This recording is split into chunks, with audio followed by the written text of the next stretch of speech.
Hey Freedom Flickers, welcome to Space Borne. This quick video is going to talk about the components a little bit in more detail. They're obviously described in the rulebook, but this is the video rulebook. And so we'll start with the really cool spaceships. So the spaceship has this cool ball bearing underneath it, and it's going to let you flick your spaceship and glide smoothly over the galaxy tiles. Probably, one of the more fun aspects of this game is that you control your movement by the accuracy of your flick. And so it's a dexterity game at heart. We're also the designers of the TGA, the Table Golf Association, so we love the flick. May the flick be with you. So every player gets a spaceship in their color. Now, the next component I want to show you is the fuel cell, which is a sand timer.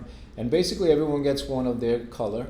And it's a 1 minute timer basically, so you have basically like 1 minute worth of gas.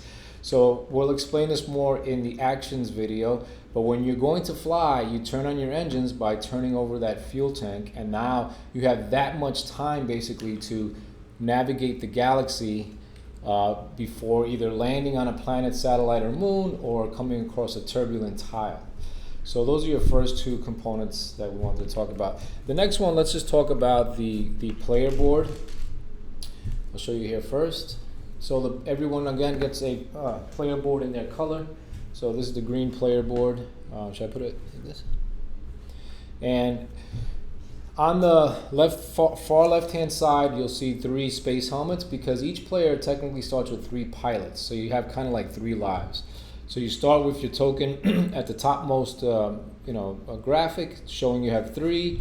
If one happens to get lost in a black hole or something else, you're down to 2, you're down to 1, and then you're out of the game. So that's your pilot marker.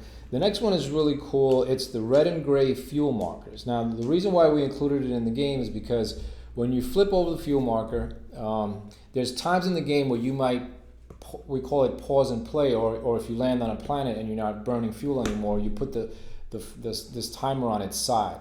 So in order to be sure what side to put back up, based on what side was up previously, the game comes with stickers. So you're going to put a gray sticker on one side and you're going to put a red sticker on the other side. So if I start my turn with the gray side up, then I put the gray fuel marker on my board. This way, if I do stop the timer at any time, I know that I have to turn it back up with the gray side up. So it's a great way to to easily tell what side you have to put up. The only thing you have to make sure is the next time when you start, if you start with the red, that you use the red marker. So those are the 2 markers there for the fuel. The next marker is for there's 2 that are the same. You could use one up here at the top for recons and the other one for action. So as you're flying, if you fly 4 or more tiles in one shot, you'll earn a coordinate card. That's called a successful recon mission. You can gain up to 2 successful recon missions per turn. So once you do that flick and you go more than 4 tiles, you would put the marker on 1 recon completed. If before the end of your turn you do in a second one, then you would move it to 2. So again, you get the maximum of 2 in a turn. And then this kind of just is to keep track of your actions. You get 4 actions. You could duplicate an action more than once. But as you do take your actions, you would just move this down. It's a little helpful guide to see how many actions you have left. Finally, well, there's 2 more things, but there's the shields with 4 boxes and the weapons with 4 boxes. So you start the game with full shield, so you get 4 of these yellow markers. You just put them on top like that. And then you also start the game with 4 weapons. So you put the black markers or the weapon markers on top of that spot. And then finally, on the player board, everyone gets the magic crystal. This thing can save your life. It's a wild card. It has a couple of different ways to use it. It goes in the middle of the board here.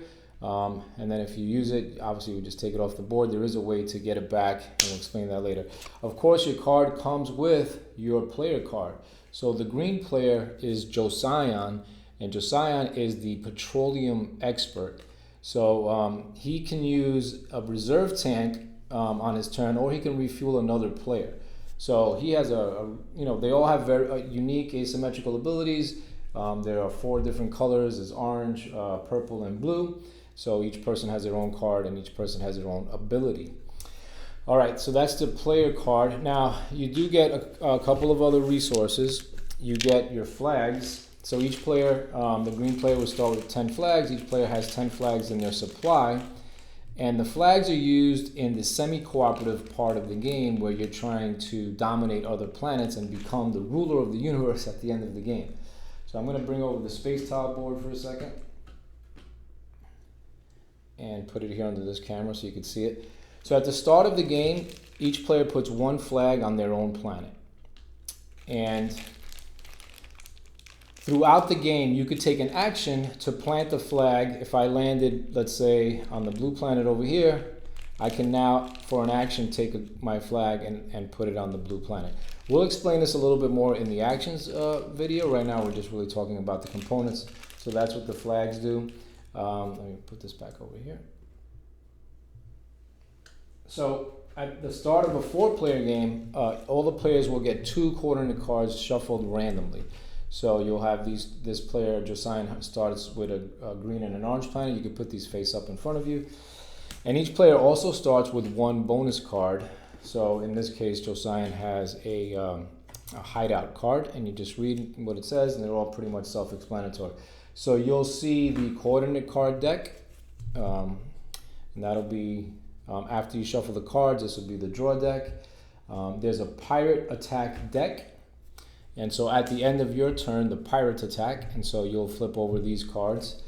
And at the beginning of the game, you start with 9 pirates on the board, and that was done by just drawing randomly off the top of the pirate deck. This becomes the discard pile, and those are the red tokens that you saw on the space tile board.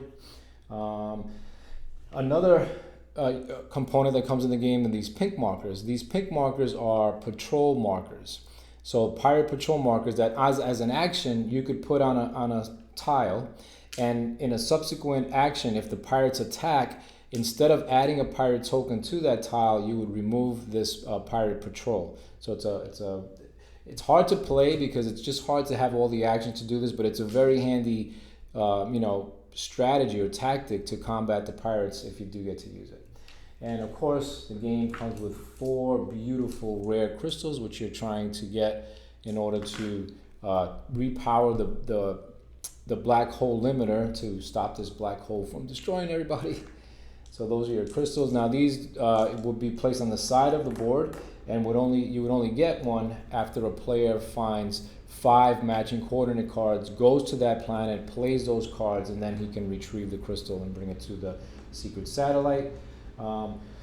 So that's pretty much all the components in the game. Now, if at the end of the game you're playing with the legacy rules, the player who has the most flags earns this beautiful crown and becomes the ruler of the galaxy.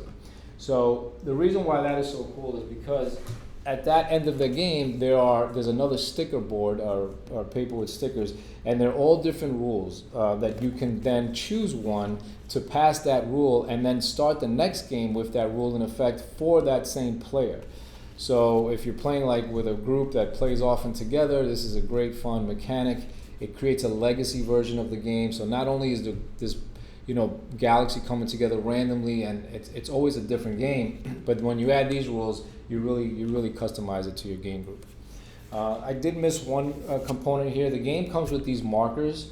So these are handy and really useful because when you flick your spaceship and your turn is over, wherever you end up, you mark it with your color marker. And so in this case, green would get this it's just a little sticky pad kind of note, and you just stick it right on the board. And what that does is, obviously, all of the other players now, as they take their turn, there's no other piece on the board, so they won't crash into the other spaceship, right? So that's why that's handy. The only other token and a component that is on the board, and I haven't mentioned yet, is the pirate mothership, the space pirate mothership. So this token actually sits right on top of that tile, and the reason why that's important is because if you do crash into it, so it's the only thing you could crash into on the board, then you are in trouble, and you're going to have to face the pirate mothership, and we'll talk more about that in another video. So I'm looking around the table. It is component heavy. There are a lot of components. The larger red tokens that you see here are the pirate bases. So that's the larger one, and then the smaller ones are just the pirates.